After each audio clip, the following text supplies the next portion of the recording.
Madam Chair, the counsels of Vice President Sara Duterte, Fortune Narvasa Salazar, and Attorney Michael Wesley Poa submitted a letter explaining the Vice President's absence today and their absence as well as counsels for the Vice President.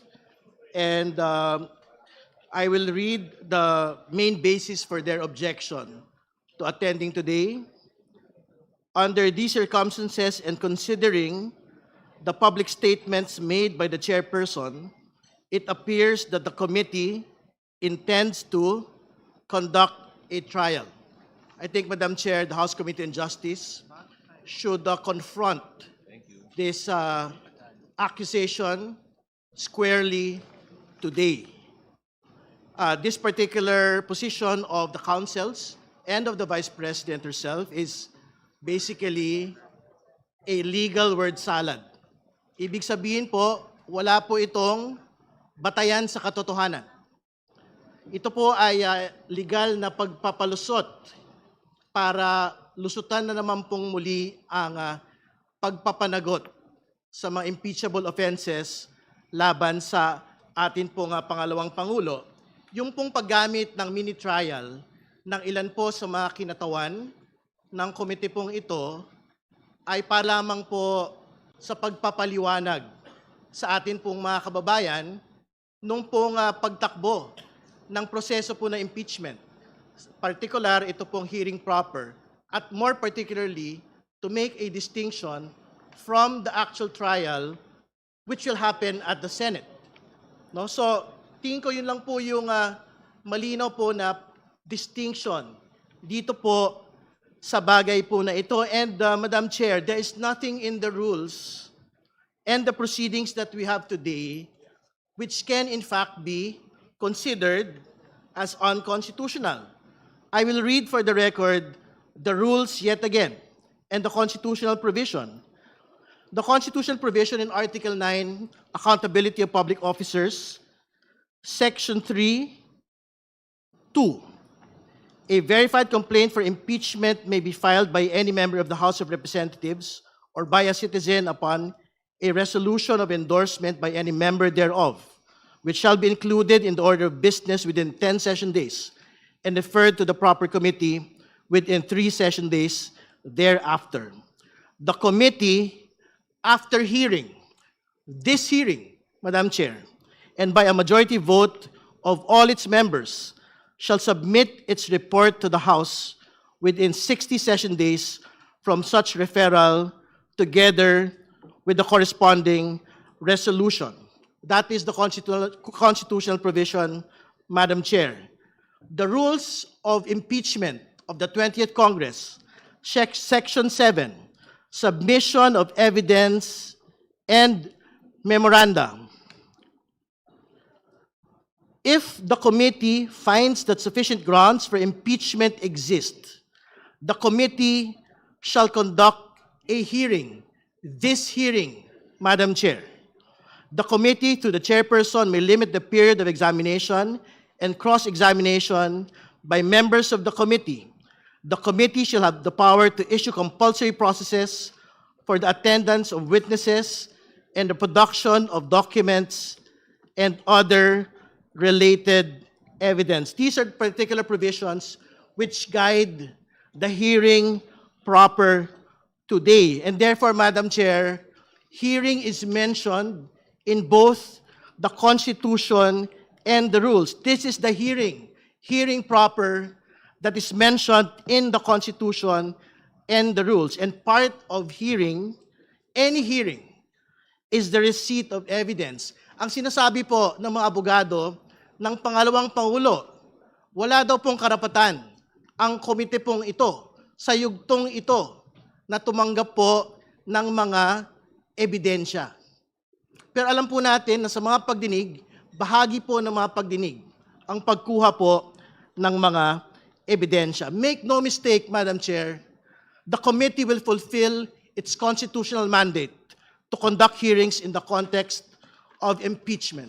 More importantly, make no mistake, we will receive evidence during these hearings.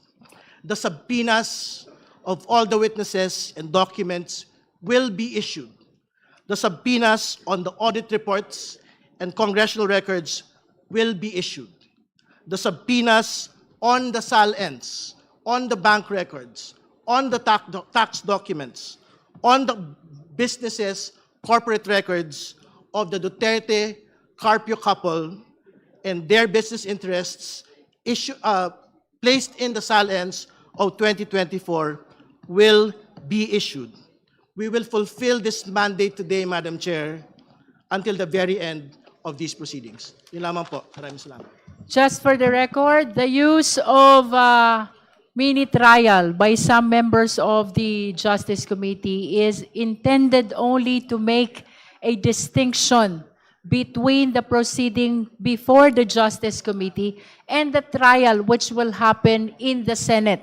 Let us always be reminded that our parameter in our hearing proper is the determination of probable cause only, which means the justification to be able to proceed to trial. Again, we are not yet determining the guilt. We are not holding trial. This is just a clarificatory hearing for the purpose of determining probable cause, which will allow us to proceed to trial in the Senate. Madam Chair. That is for the record. The Madam Honorable Chair. Ko. Madam Chair. Madam Chair, a comment. The Honorable Ko and then the Honorable D.S. Puno. Madam Chair, also for the record, there is a statement released by the Office of the Vice President, no, echoing the parts of the letter issued by counsel, and again using the word quote-unquote mini trial. Madam Chair, on the record, I'd like to contest, no, and express my grievance on the use of the word mini trial.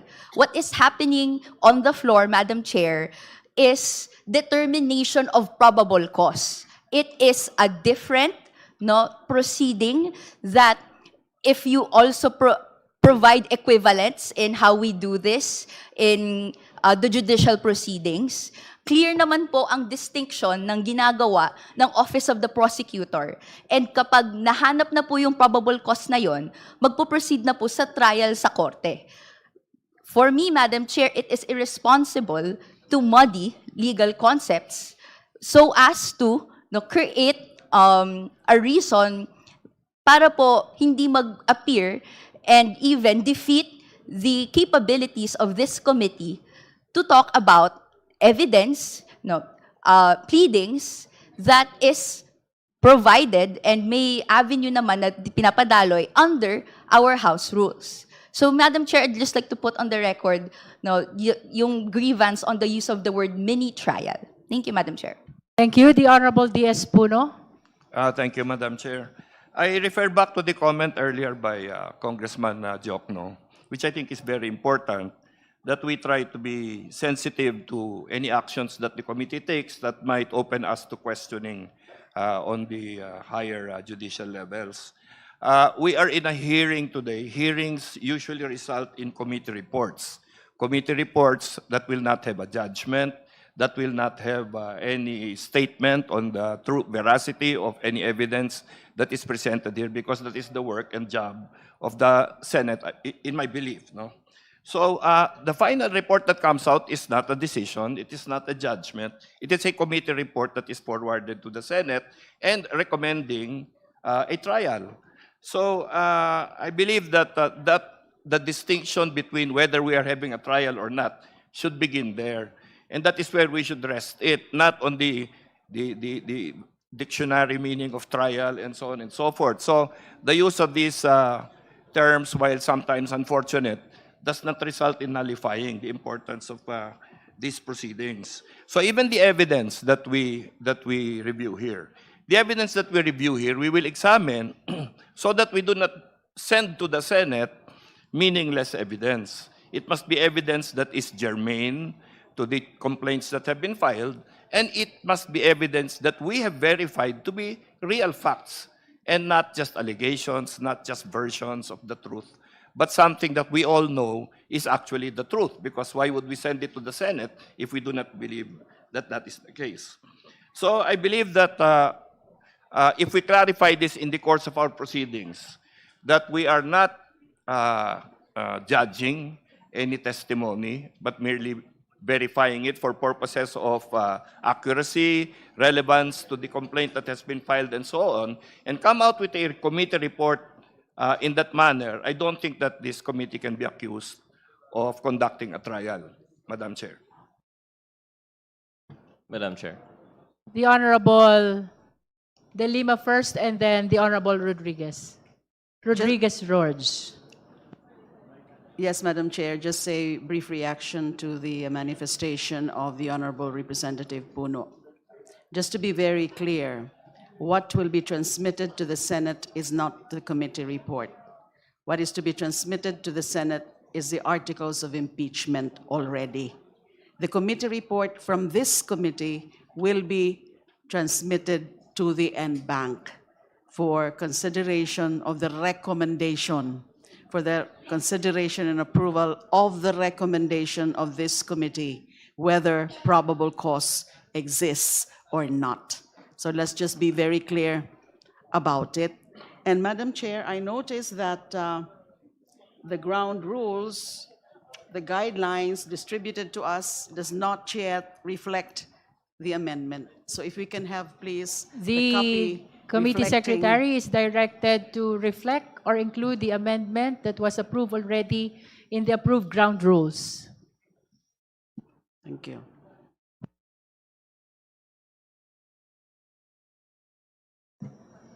Are you finished with your manifestation, Honorable De Lima? Madam Chair, another point. Can we have a confirmation from the committee secretariat that indeed respondent Sara Duterte and her counsels were duly notified of today's proceedings? Second, if so, is there any communication or anything, a pleading, a communication filed or submitted to the committee secretariat saying categorically that they are not appearing in today's hearing or in today's proceedings? And another question is there also any communication or any submission made from their camp explaining the absence of respondent Sara Duterte? Because aside from the letter put on record by the Honorable Terry Ridon about questioning the proceedings under the erroneous premise that what is being conducted here is trial on the merits, is there has been statements, pahayag, from Sara Duterte. I think this was circulated already to media. Let me just point out one important statement here. It's a pahayag from the Vice President of the Philippines, Sara Duterte, dated today, March 25. The second to the last paragraph says, "Naisumit ko na ang aking answer ad cautelam. Sa ngayon, wala nang dapat pang gawin ng komite, kundi ibasura ang mga reklamo dahil sa malinaw na kakulangan ng ebidensya." Is this an indication clear enough that she is waiving her right to participate in our proceedings? So I just wish to have that confirmation of the committee secretariat as to whether there's been any formal communication saying that they will not, whether she or by her counsel, will not participate in the proceedings before this committee henceforth. The committee secretariat is directed to report to the committee the fact of having sent the notice of today's hearing to the respondent, and whether there is a communication or a document filed in relation to that invitation, as well as the same letter which was earlier manifested by the Honorable Ridon. And if there are any other documents received from the respondent, the committee secretariat is likewise directed to report to the committee. Let's begin with the notice sent to the respondent. COMSEC, please. Yes, thank you, Your Honor. The invitation for Vice President Sara Duterte to attend today's initial hearing was sent by electronic mail on March 19, 2026 at 10:25 a.m. It was acknowledged by, it was received March 19, 2026, 12:34, and acknowledged by the Central Records Unit of the Office of the Vice President. The invitation for Narvasa and Salazar, counsel for Vice President Sara Duterte, to attend today's meeting was emailed on March 19, 2026, 10:21 a.m., received March 19, 2026, 1:45 p.m., acknowledged by Narvasa Salazar. As far as any communication from the Office of the Vice President manifesting that she will not attend today's initial hearing, the only communication we received with respect to that is the letter from her counsel, Narvasa and Salazar. That's all, Your Honor. Any comment from the Honorable De Lima? Thank you, Madam Chair. It's very unfortunate that the respondent herself is disrespecting the proceedings before this committee. At the very least, she should have manifested formally that she will not be appearing before this committee, and rather than just issuing statements before the media. Because that letter submitted by her counsel, the Fortune Law Office, is not yet very clear there. Are they appearing or not? Show respect. They cannot just assume that this is going to be a trial